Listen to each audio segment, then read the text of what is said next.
One of my favorite quotes comes from Otto Scharmer out of MIT. He said, before we can create an external shift in our organizations, an internal transformation must first occur within ourselves, shifting the inner state. When I say shifting the inner state, what do we mean by that? It's about essentially connecting to something larger than yourself.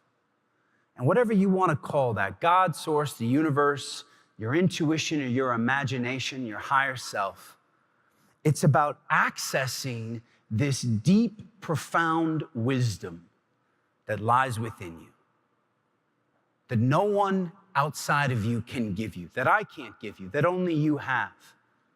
Now, how does that manifest? What would be an example of that? Well, I was sitting backstage listening to the final comments on the panel.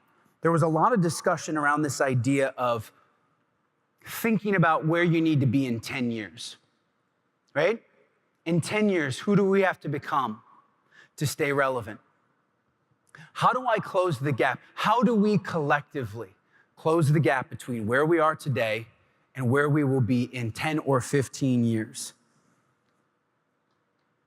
Here's the challenge. Here's how we end up staying stuck, myself included. And it plays out in how we make decisions. Because between here and in the next 10 years, it is going to be about decisions that we make. Every decision we make about who we become, what happens in the business. And we stay stuck because we keep making decisions based on who we are today or who we have been yesterday. And when we keep making decisions based on who we are today, it prevents us from being able to grow into the future. So this idea of how do we future pace our current decision making? How do I start to become that version of myself now? How do I close the gap? And we can future pace our current self by asking a very simple question.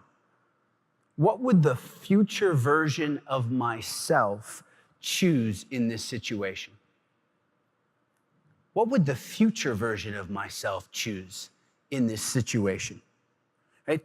We have to start operating as that 10 and 15-year older version of ourselves right now.